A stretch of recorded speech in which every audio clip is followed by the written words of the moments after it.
J'aimerais vous dire, mes frères et sœurs en Jésus-Christ, que notre Seigneur est bon. Notre Seigneur est merveilleux.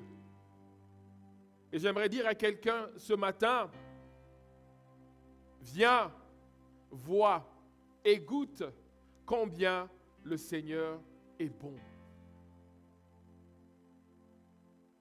Aujourd'hui, nous allons parler de invoquer le nom du Seigneur. Invoquer le nom du Seigneur. Lorsque je dis invoquer, il s'agit de faire appel à quelqu'un. De faire appel à quelqu'un tout en sachant que cette personne est capable de me secourir. De faire appel à quelqu'un dans la prière tout en sachant que cette personne est capable de venir à mon aide. Invoquer le nom du Seigneur Jésus-Christ.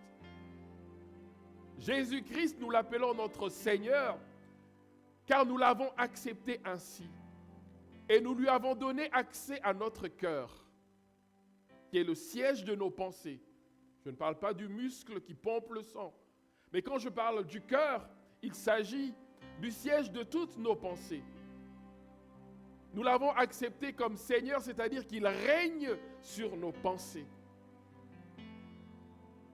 Il règne sur notre cœur. Nous allons faire une lecture, une première lecture dans Actes des Apôtres au chapitre 2.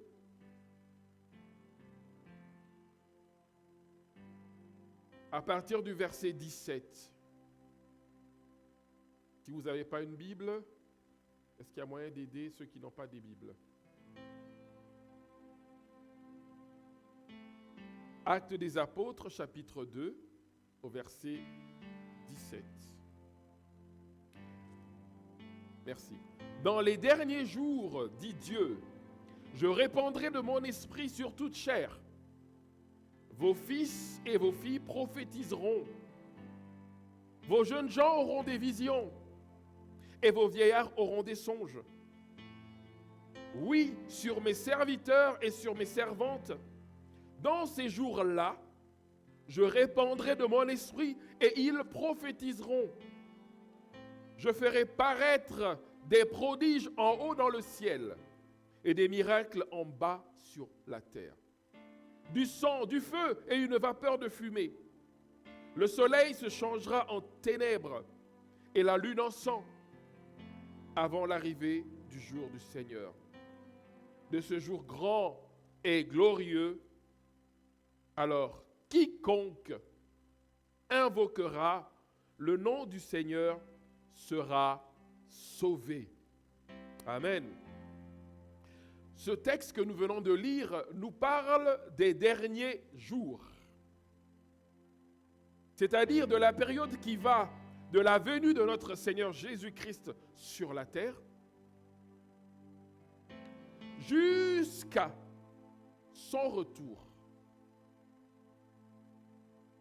Jusqu'à ce moment où il descendra du ciel, de la même manière qu'il est allé au ciel. Ça va donc de cette période où Jésus a œuvré sur la terre jusqu'au moment où il descendra du ciel pour prendre avec lui tous ceux qui sont à lui, tous ceux qui se reconnaissent de lui. Le moment de l'enlèvement et du rassemblement de ceux qui appartiennent au Seigneur Jésus-Christ nous est précisé par la dernière phrase de ce passage que nous venons de lire. Alors, quiconque invoquera le nom du Seigneur sera sauvé. La prophétie du prophète Joël, parce que c'est bien de cela qu'il s'agit, a débuté son accomplissement, son achèvement, le jour de la Pentecôte. Lisons une fois le prophète Joël. Joël 2, 28, 32. Ce sont quasiment les mêmes paroles que le prophète Joël avait annoncées déjà, bien avant. Chapitre 2, 28. Voilà ce qu'il dit le prophète. Après cela, je répandrai mon esprit sur toute chair. Vos fils et vos filles prophétiseront. Vos vieillards auront des songes et vos jeunes gens des visions. Même sur les serviteurs et les servantes, dans ces jours-là, je répandrai mon esprit. Je ferai paraître des prodiges dans les cieux et sur la terre, du sang, du feu et des colonnes de fumée. Le soleil se changera en ténèbres et la lune en sang avant l'arrivée du jour de l'Éternel. De ce jour grand et terrible, verset 32, alors quiconque invoquera le nom de l'Éternel sera sauvé. Le salut sera sur la montagne de Sion et à Jérusalem, comme a dit l'Éternel, et parmi les réchappés que l'Éternel appellera. La prophétie, cette prophétie du prophète Joël a débuté son accomplissement le jour de la Pentecôte. Et elle est toujours d'actualité. Elle est toujours d'actualité jusqu'au retour du Seigneur en gloire. Elle couvre la période de l'Église pendant laquelle quiconque invoque le nom du Seigneur sera sauvé. Quiconque invoque le nom du Seigneur sera sauvé. Arrêtons-nous un instant sur cette parole. Arrêtons-nous et voyons ce qu'elle signifie, ce qu'elle nous dit. Car invoquer le nom du Seigneur a plusieurs significations. Dans Actes 2, 17 à 21 qu'on vient de lire, il est question de l'arrivée du jour du Seigneur. Il est question de son avènement, qui comprend en même temps l'enlèvement de l'Église et l'accomplissement des jugements de Dieu sur le monde. Le jour de la colère de Dieu.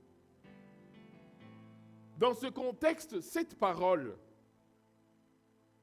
quiconque invoque le nom du Seigneur sera sauvé, cette parole veut dire que ce jour-là, le jour de la colère de Dieu, le jour du jugement du Seigneur sur les nations, ce jour-là, ceux qui invoquent comme Seigneur et Sauveur le Seigneur Jésus-Christ, ceux-là ressusciteront des morts et seront enlevés dans les nuées.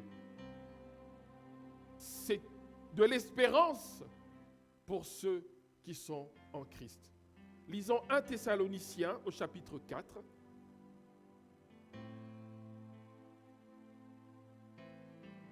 Ceux qui invoqueront le Seigneur, ceux qui invoquent le nom du Seigneur seront sauvés. Au chapitre 4, verset 13. Alors, pour remettre les choses dans leur contexte, ici, les Thessaloniciens se posaient la question. Parce que pour eux, le retour du Seigneur étant imminent, ils se disaient, mais le Seigneur revient demain. Puisque rappelez-vous, les anges, quand Jésus s'élève dans les nuées, on dit ceci à ses disciples, mais pourquoi vous, hommes galiléens, vous restez là scotchés à regarder Jésus monter dans ces nuées? De la même manière que vous le voyez monter dans les nuées, c'est de la même manière qu'il reviendra. Alors, ces disciples-là de Thessalonique se disent, mais oui, mais regardez, il y a tel frère, il y a telle sœur, elle est morte. Mais le Seigneur avait dit qu'il revenait, mais il n'est pas encore de retour, et voici qu'ils s'en vont. Alors, qu'est-ce qu'il adviendra d'eux?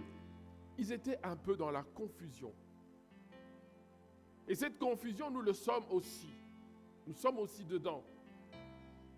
dans notre siècle présent, où nous ne comprenons pas.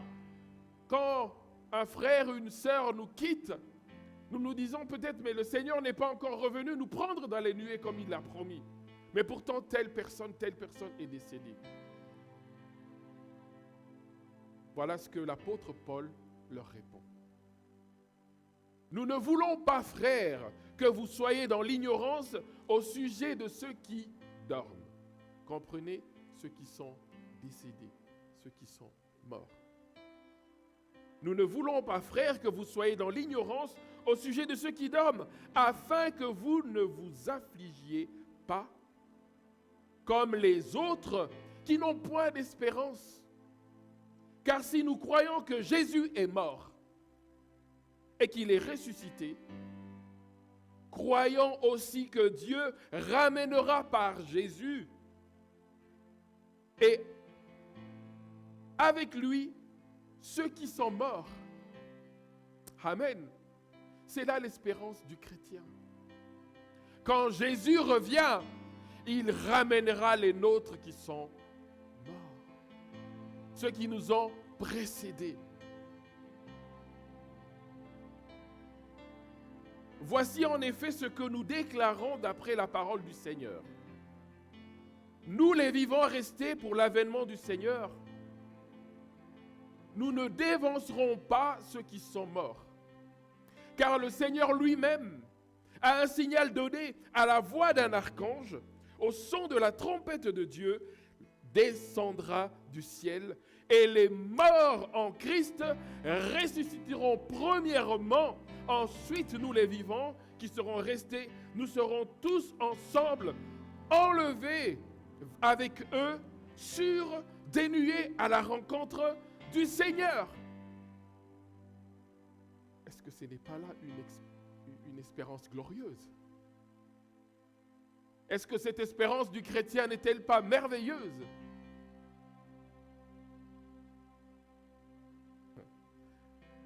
Quiconque invoque le nom du Seigneur sera sauvé. Toi qui invoques le nom du Seigneur maintenant, laisse-moi te dire, lors de l'avènement de notre Seigneur, tu seras sauvé. Que tu sois vivant ou que tu sois décédé, tu ressusciteras premièrement. Amen. Alors gardons la foi, gardons l'espérance. Surtout quant à ceux parmi nous qui nous ont précédés auprès du Père. Amen. C'est pour cela que vous voyez les chrétiens qui ont l'espérance, quand un proche part, ils vont pleurer un temps à cause de la rupture du lien. Amen.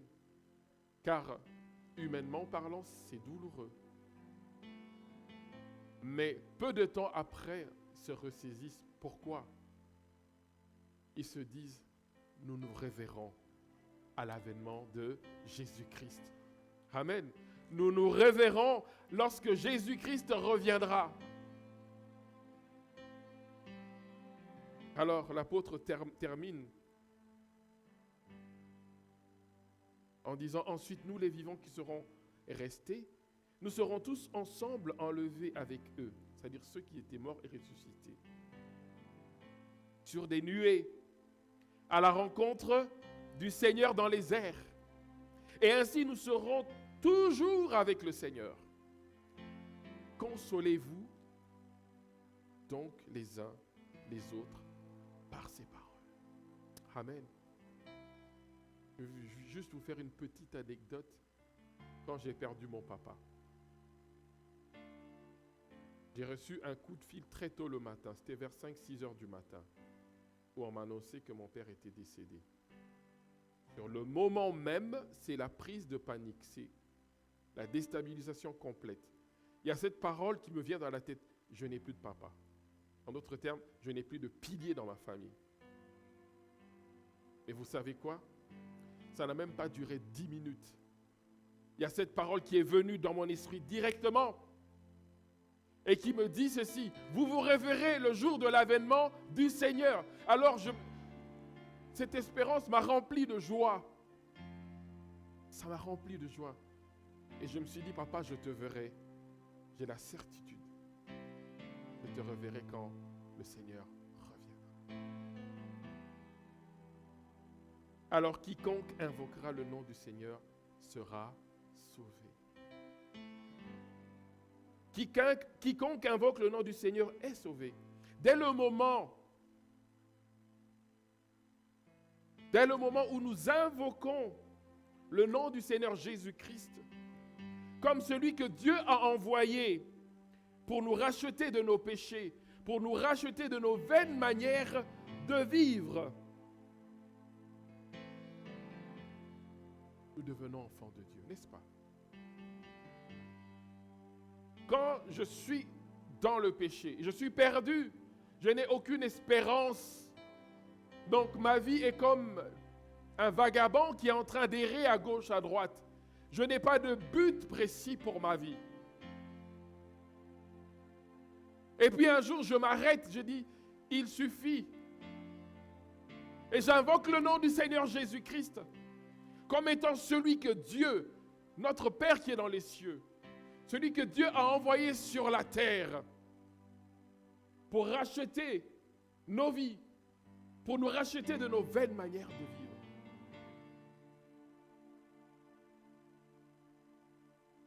Lorsque je l'accepte, je deviens enfant de Dieu. Et cela ne vient pas de moi. Cela ne vient pas du fait que j'ai dit quelque chose. Cela ne vient pas du fait que je suis né d'un père et d'une mère. Cela ne vient pas du fait que je suis moi. Non.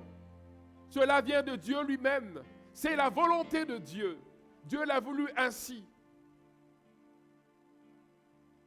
Si tu veux changer de vie,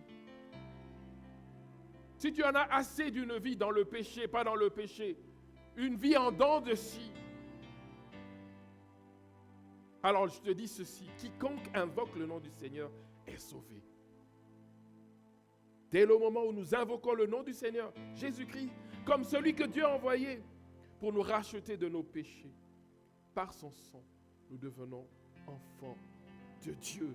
Nous sommes sauvés. En d'autres termes, nous ne sommes plus sous la loi de la malédiction du péché. Nous ne sommes plus sous la condamnation. Nous ne sommes plus sous cette condamnation que nous avons héritée d'Adam et Ève à cause du péché originel. Mais nous sommes sauvés par le sang de Jésus. Lisons Jean chapitre 1er. Dieu est bon, il est tellement bon, et j'aimerais que tu le connaisses.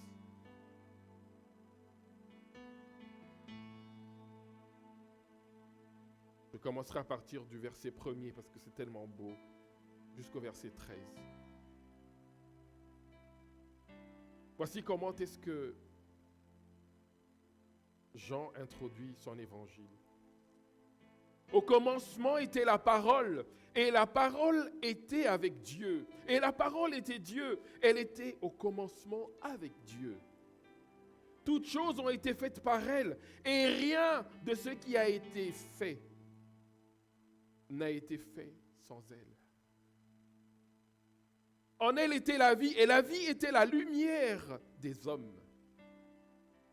La lumière, lui, dans les ténèbres, et les ténèbres ne l'ont point reçu. Il eut un homme envoyé de Dieu. Son nom était Jean. Il vint pour servir de témoin, pour rendre témoignage à la lumière, afin que tous crussent par lui. Il n'était pas la lumière, mais il parut pour rendre témoignage à la lumière. Cette lumière était la véritable lumière qui, en venant dans le monde, éclaire tout homme. Elle était dans le monde, et le monde a été fait par elle, et le monde ne l'a point connue. Elle est venue chez les siens, et les siens ne l'ont point reçue. Mais à tous ceux, écoutez bien, à tous ceux qui l'ont reçue, à ceux qui croient en son nom, elle a donné le pouvoir de devenir enfants de Dieu. Alléluia. Lesquels sont nés non du sang, ni de la volonté de la chair, ni de la volonté de l'homme, mais de Dieu. Nous devenons enfant de Dieu par la volonté de Dieu lui-même. Non par une religion, non par des pratiques, non par une philosophie, mais par la volonté de Dieu lui-même. Le salut, vous savez, le salut que nous avons reçu à l'instant où nous avons invoqué le nom du Seigneur Jésus-Christ, ce salut-là, mes bien-aimés, sera pleinement manifesté le jour de son avènement, le jour de son retour en gloire et de notre réunion avec lui. Pour le moment où nous sommes encore sur la terre, nous sommes déjà en lui. Car Christ en nous, l'espérance de la gloire. Christ en nous, vivant en nous, l'espérance de la gloire. Nous sommes ici présents. L'avènement n'est pas encore là, mais nous sommes déjà en lui. Jésus-Christ, notre Sauveur,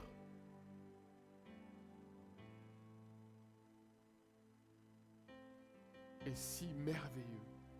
Et ma prière pour toi, bien-aimé, c'est que tu puisses le connaître lui. Tu puisses connaître sa personne, que tu puisses connaître l'étendue de son amour pour toi. Car le Seigneur Jésus-Christ, étant notre Sauveur, en lui nous trouvons le salut complet. En lui nous trouvons le pardon de nos péchés. En lui nous trouvons la vie éternelle. En lui nous trouvons la guérison de nos maladies. En lui nous trouvons la délivrance de la puissance des ténèbres qui nous assaillent quelquefois. En Jésus-Christ nous trouvons la restauration de notre être, c'est-à-dire de notre esprit, de notre âme et de notre corps. En lui, nous trouvons la résurrection et la gloire éternelle. Ceux qui invoquent le nom de Jésus-Christ, ceux qui le font, en réalité, vous savez quoi? Ils acceptent loin de Dieu. Ils acceptent le Christ. Ils acceptent celui que Dieu a envoyé.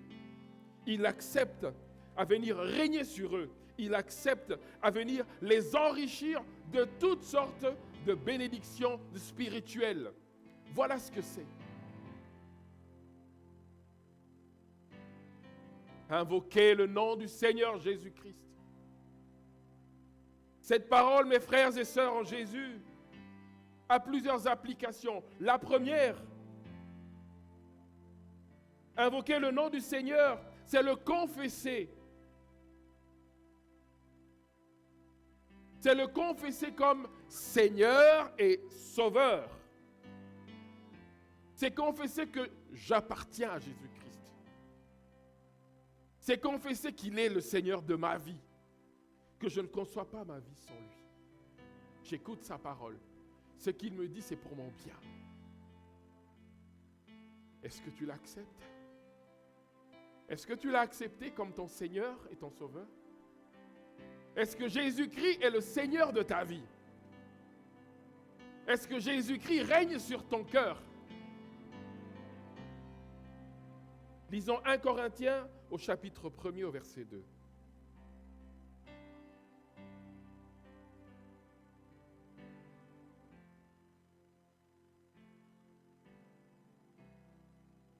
Paul, appelé à être, au verset 1er, à être apôtre de Jésus-Christ, par la volonté de Dieu, et le frère Sosthène, à l'église de Dieu qui est à Corinthe, à ceux qui ont été sanctifiés en Jésus, appelés à être saints, et à tous ceux qui invoquent en quelque lieu que ce soit le nom de notre Seigneur Jésus-Christ.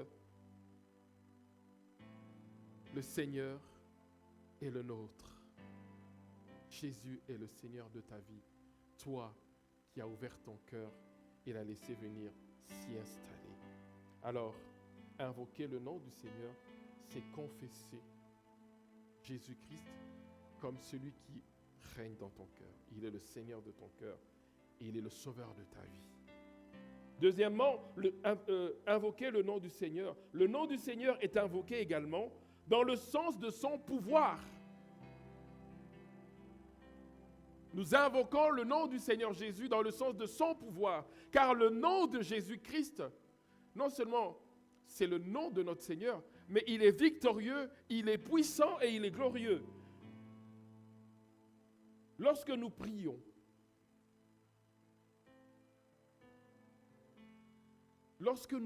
au nom du Seigneur Jésus-Christ,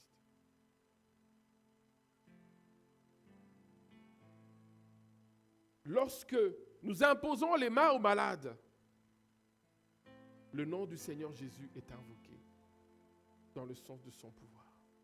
Quand je prie pour mon frère qui est malade, quand je prie pour mon enfant qui est malade, quand je fais une prière dans le nom de Jésus, lorsque nous chassons les démons dans le nom de Jésus, lorsque nous prophétisons, lorsque nous faisons des miracles dans le nom de Jésus, lorsque nous baptisons des disciples du Seigneur au nom de Jésus, lorsque nous annonçons la parole dans le nom de Jésus et que les âmes se convertissent en son nom, le nom de Jésus a une puissance qui dégage les ténèbres, une puissance qui libère les captifs, une puissance qui libère les opprimés.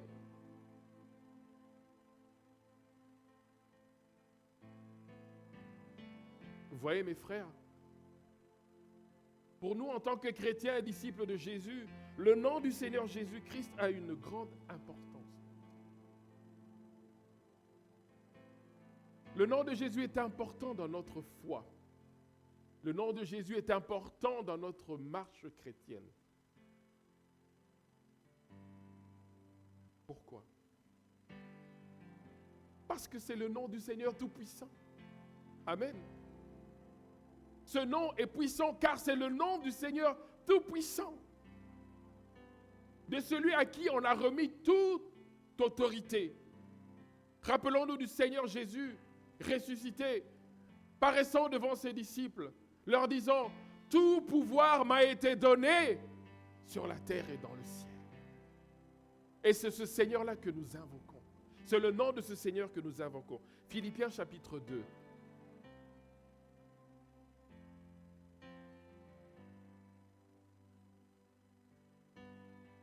À partir du verset 5. Non, commençons à partir du verset 1er jusqu'au verset 11. Si donc il y a quelque consolation en Christ, s'il y a quelque soulagement dans la charité, s'il y a quelque union d'esprit, s'il y a quelque compassion et quelque miséricorde, rendez ma joie parfaite. Ayant un même sentiment, un même amour, une même âme, une même pensée. Ne faites rien par esprit de parti ou par vaine gloire, mais que l'humilité vous fasse regarder les autres comme étant au-dessus de vous-même. Que chacun de vous, au lieu de considérer ses propres intérêts, considère aussi ceux des autres. Ayez en vous les sentiments qui étaient en Jésus-Christ, lequel, existant en forme de Dieu, n'a point regardé comme une proie à arracher d'être égal avec Dieu, mais s'est dépouillé lui-même en prenant une forme de serviteur, en devenant semblable aux hommes, et ayant paru comme un simple homme, il s'est humilié lui-même, se rendant obéissant jusqu'à la mort, même jusqu'à la mort de la croix. C'est pourquoi aussi Dieu l'a souverainement élevé et lui a donné le nom qui est au-dessus de tout nom, afin qu'au nom de Jésus, tout genou fléchisse. Amen. Dans les cieux, sur la terre et sous la terre, et que toute langue confesse que Jésus-Christ est Seigneur à la gloire de Dieu le Père. Acclamons le Seigneur. Nous acclamons le Seigneur. Alléluia. Son nom est saint, il est 3 fois saint, il est élevé. Tout pouvoir lui a été donné dans les cieux et sur la terre. Voilà pourquoi, quand j'invoque le nom du Seigneur Jésus-Christ, c'est de lui qu'on parle. C'est de celui que Dieu a souverainement élevé, celui dont Dieu a donné le nom qui est au-dessus de tout le monde. Amen. Enfin, nous invoquons le nom du Seigneur Jésus, troisièmement, lorsque nous crions à lui. Est-ce que je peux crier au Seigneur? Je peux? Oui, je peux. Pas crier dans le sens de se disputer, vous comprenez, hein? Crier dans le sens que je suis perdu. Comme le psalmiste le dit, je lève les yeux vers les montagnes. D'où me viendra le secours? Donc je suis dans cette situation où je regarde les montagnes. Les montagnes, ce sont les fardeaux de ma vie. Ce sont mes soucis. Ce sont mes tracas. Ce sont les pièges de l'ennemi. Je n'arrive pas à trouver le sommeil par rapport à cela. Ils sont énormes. Ils sont gigantesques sur mon chemin. Alors quand je les regarde et je me pose la question, mais comment je vais faire? C'est à ce moment-là que je crie vers l'Éternel, mon Dieu. Nous invoquons le nom du Seigneur Jésus-Christ lorsque nous crions à lui pour qu'il vienne à notre secours. Pour qu'il vienne à notre secours. Parce que je suis mal. Parce que nous sommes mal et nous sommes perdus. Alors nous crions pour qu'il vienne à notre secours. Comme l'a fait ce papa, ce père dans l'évangile de Marc au chapitre 9, au verset 22. Cet homme, son enfant était très mal. Il était possédé par des esprits impurs et tout ça là, il se jetait dans le feu. Il n'y avait pas de solution, il était désespéré. Alors que devait-il faire? Et il a entendu que le prince de la paix se trouvait dans son village, dans sa ville. Il est allé crier au secours. Secours-moi, Seigneur. Viens voir mon enfant, Seigneur.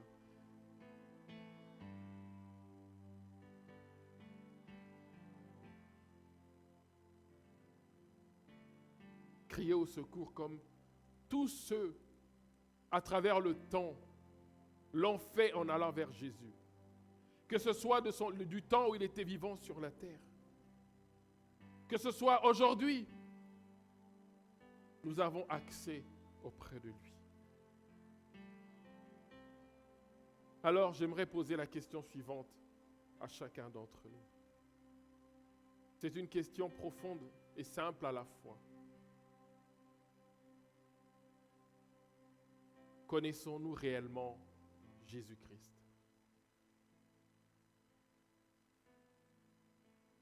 Mon frère, ma sœur, je te pose la question suivante ce dimanche matin. Et toi qui nous suis à travers les ondes. Connais-tu réellement Jésus-Christ?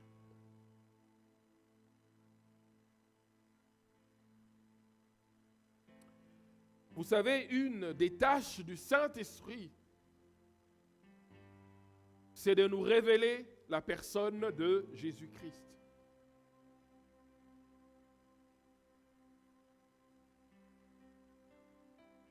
Le rôle du Saint-Esprit, c'est de nous convaincre de péché.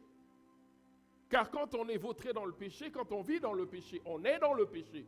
On ne s'en rend pas compte jusqu'à ce que le Saint-Esprit vienne toucher notre cœur et nous convaincre. Mais ce que tu fais, la vie que tu mènes, c'est une vie de péché. Réponds-toi. C'est alors que c'est comme si on se réveillait et on se dit, c'est vrai, je réalise que ma vie était une vie faite de péché. C'est là le rôle du Saint-Esprit, de nous convaincre de péché et de nous conduire à Jésus-Christ.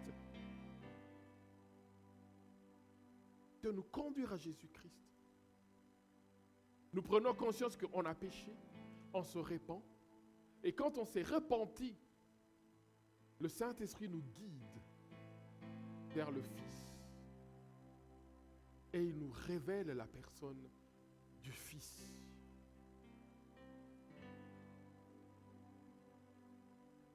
Puis ensuite, il révèle à notre conscience notre filiation avec Dieu. Nous comprenons que nous sommes fils et filles de Dieu. Cela ne vient pas de nous, cela ne vient que de Dieu. Et c'est à ce moment-là qu'il va commencer à nous apprendre à établir une relation avec notre Père. Nous apprendre à prier Dieu. Ensuite, le Saint-Esprit nous révèle Jésus, notre Seigneur. Pourquoi? Afin d'établir une communion avec lui. Vous allez venir, bonjour, bonjour, et il vous dira, je suis Jésus, et vous lui direz, je suis Marc. C'est comme ça qu'on se présente, n'est-ce pas? Dans une relation humaine, on viendra, on dira bonjour, il vous dira, bonjour, je suis Jésus, je suis mort à la croix pour toi. Et vous lui direz, bonjour, je suis Pierrette, celle pour qui tu es mort à la croix. Alors vous allez passer du temps avec, et vous allez apprendre à le connaître. Il y a des fois que vous n'allez rien comprendre, mais le Saint-Esprit vous éclairera. C'est son rôle. Il viendra dire, là tu n'as pas compris ce qu'il a dit. En fait, il voulait dire ceci, ceci, cela. Ah oui, j'ai compris.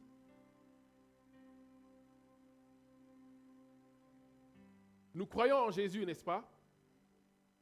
Qui croit en Jésus? Je lève même mes deux mains. Je crois tellement en lui. Que Dieu soit loué. Nous croyons en Jésus. Nous avons entendu parler de lui. Moi, je suis tombé dans le berceau. Je ne pouvais pas aller loin. Mon père était protestant, ma mère était catholique. Je ne pouvais pas aller loin. Déjà, dès le berceau, j'entendais déjà Jésus, Jésus, Jésus, Jésus, Jésus, Jésus dans la maison. Donc, comme moi, nous avons entendu parler de Jésus.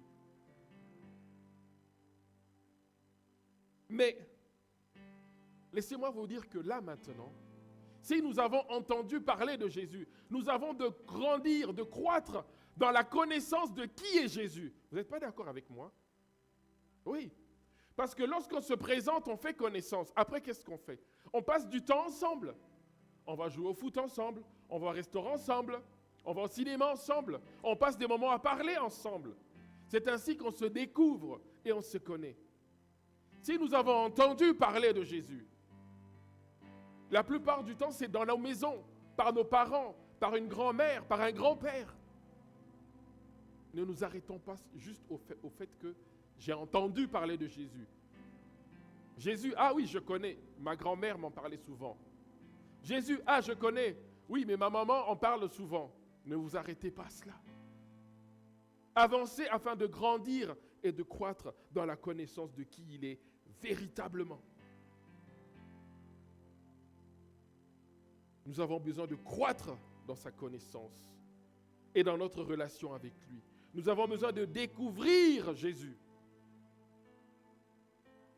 Ah oui, ça peut vous étonner quand dans un milieu chrétien, je parle, nous avons besoin de découvrir Jésus ou de le redécouvrir. Oui, on a besoin de découvrir Jésus. Petite anecdote. Quelques années en arrière, tout chrétien que je suis, de parents chrétiens, de grands-parents chrétiens, dans une période de ma vie, rien ne marche, mais rien ne marche complètement. Je suis un peu déstabilisé, mais je continue à aller à l'église, je continue à prier, à participer à la vie de l'église. Je rencontre quelqu'un, et cette personne était au courant de ma situation. Alors cette personne me dira ceci: pourquoi tu n'essayerais pas Jésus-Christ? Vous savez ce qui s'est passé? Cette parole de ce bien-aimé a eu pour but de me piquer dans mon orgueil de chrétien. Et je lui ai dit, mais avec quoi tu viens? Mais je suis chrétien. Je vais à l'église. Je suis né de nouveau, rempli de l'Esprit du Seigneur. Il lui dit, non, je te demande d'essayer Jésus. Pourquoi tu n'essayes pas Jésus? En d'autres termes, de termes simples, ce qu'il me disait, c'est que pourquoi tu ne cherches pas à découvrir Jésus-Christ de par toi-même? Il me disait que tu es né d'un père qui était chrétien. Tu es né dans une maison où on parlait de Jésus. Mais maintenant, aujourd'hui, tu es dans l'église, certes, mais pourquoi toi-même tu ne découvrirais pas Jésus? Pourquoi tu n'irais pas toi-même auprès de Jésus? Te présenter et lui dire, je suis Marc. Et je voudrais te connaître. Je voudrais te découvrir.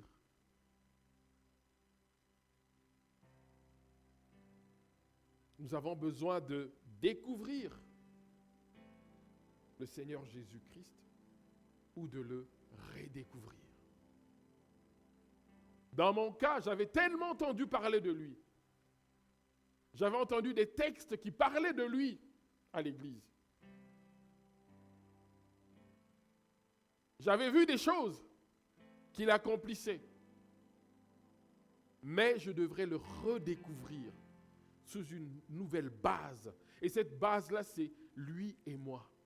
Lui et moi, nous deux, établissant une relation forte, une relation d'amour.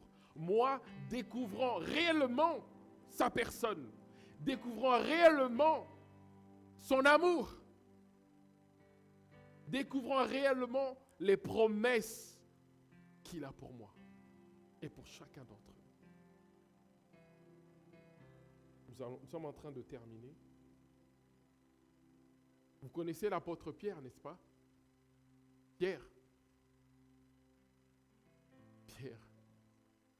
Vous savez, Pierre, c'est vraiment un personnage qui est tellement attachant. C'est vraiment un homme brut et vrai. Impulsif comme pas possible.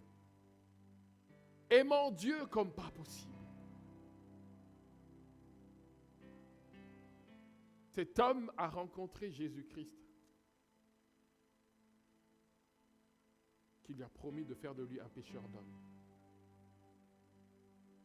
On est venu lui dire, Pierre, voici on a rencontré le Messie qui était promis. Et lors de sa rencontre avec Jésus-Christ, sa vie n'a plus jamais été pareille. Il y a eu la rencontre. Et je veux te dire ceci, dès le moment qu'il y a la rencontre avec le Seigneur Jésus-Christ, avec celui qui est la lumière du monde, dès le moment qu'il y a cette rencontre, vos ténèbres sont éclairées. La lumière entre chez vous et s'y établit. Vous n'êtes plus jamais pareil. Votre vie est transformée pour toujours. Vous savez, Pierre a tout quitté pour le Christ. Oui ou non? Il a tout quitté. Son métier, son village, sa famille. Il a tout quitté pour Jésus. Et vous savez quoi? En quittant tout, il était devenu entièrement dépendant de la personne de Christ. Pourquoi? Il avait découvert que c'était lui, celui qui devait venir. Lorsque Jésus demande à ses disciples, qui pensez-vous que je sois? Qu'est-ce qu'on dit de moi que je suis? Pierre, sous l'inspiration du Saint-Esprit, tu es le Christ, tu es le Messie, tu es le Fils de Dieu. Sa vie n'a plus jamais été pareille. Même quand il a dû le renier par 3 fois, parce que Jésus a arrêté. On reconnaît Pierre, dit, mais toi, tu es parmi ceux qui étaient avec lui. Il dit, non, c'est pas moi. Je n'ai jamais été avec lui. Je ne le connais pas. Par 3 fois. Même après l'avoir renié par 3 fois. Pierre comprendra qu'il ne peut pas vivre sans le Christ. qu'il ne peut pas se passer de la personne du Seigneur. Alors, quel est ton lien? Quelle est ta communion avec Jésus ce matin? Quelle est la réalité de la rencontre que tu as eue avec lui? As-tu eu une rencontre avec lui? Où veux-tu le rencontrer? Qui ce matin se dit dans son cœur, je n'ai jamais rencontré le Seigneur? Lève la main juste là où tu es et nous allons invoquer le Seigneur pour toi. Si dans ton cœur, il y a cette soif, tu dis, Seigneur, je ne t'ai jamais rencontré et je cherche cette rencontre. Là où tu es, lève juste la main et on va prier pour toi. Quel est le lien avec Jésus? Quel est le lien que tu as avec Jésus? Quelle est l'intensité de la communion que tu as avec lui? Es-tu un simple croyant qui vient juste le dimanche pour satisfaire le dimanche et après le dimanche, il n'y a plus de communion avec le Seigneur? Es-tu juste quelqu'un qu'on a racheté, tu dis, youpi, je ne vais pas griller en enfer, je suis racheté? Est-ce que c'est ça? Ou alors es-tu un disciple de Jésus? Les questions restent posées. Et que chacun dans son âme, dans son moi intérieur, aille y répondre. Invoque le Seigneur et tu seras sauvé. Invoquer le Seigneur est la chose la plus simple et la plus efficace qui puisse se faire. Seigneur Jésus-Christ, secours-moi. Seigneur Jésus-Christ, guéris-moi.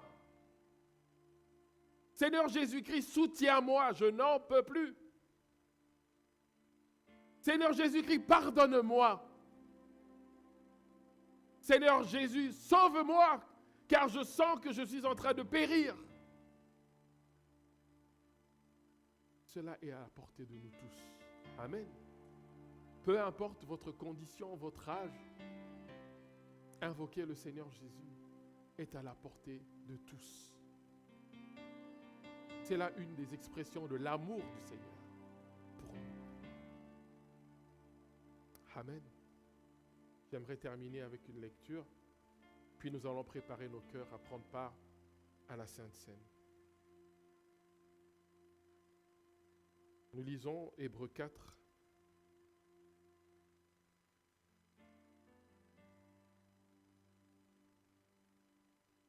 versets 15 à 16. Cette parole est pour chacun de nous. Cette parole est pour tous ceux qui veulent trouver le secours auprès de Dieu. Cette parole est pour ceux qui disent « Je n'en peux plus. J'ai besoin qu'on m'aide. » Approchons-nous donc avec assurance du trône de la grâce, afin d'obtenir miséricorde et de trouver grâce pour être secourus dans nos besoins. Quand tu vas rentrer chez toi, tu vas rentrer dans ta chambre, tu vas tirer la porte derrière toi, tu vas t'avancer avec assurance et conviction. Tu vas invoquer ton Seigneur selon tes besoins. Tu diras, secours-moi, ou guéris-moi, ou soutiens-moi, ou pardonne-moi, ou encore sauve-moi. Que Dieu vous bénisse. Que la paix du Christ soit dans vos cœurs ce matin. Que chacun puisse trouver sa part dans ce qui a été dit. Une chose dont je suis convaincu, c'est qu'aucun d'entre nous ne sortira d'ici sans avoir reçu le paquet que le Seigneur lui a réservé. Vous le croyez? En tout cas, moi, je le crois. Vous n'allez pas sortir d'ici avec le même cœur lorsque vous êtes entré ici. N'oubliez pas, vous avez la possibilité d'invoquer un ami qui est fidèle. Cet ami ne vous décevra au grand jamais. Cet ami, il est fidèle dans ses promesses. Ce n'est pas un être humain car lui, il ne trompe pas. Lui, il ne revient pas en arrière de ce qu'il a promis. Ce qu'il a promis, c'est ce qu'il a promis. Tout ça. Amen.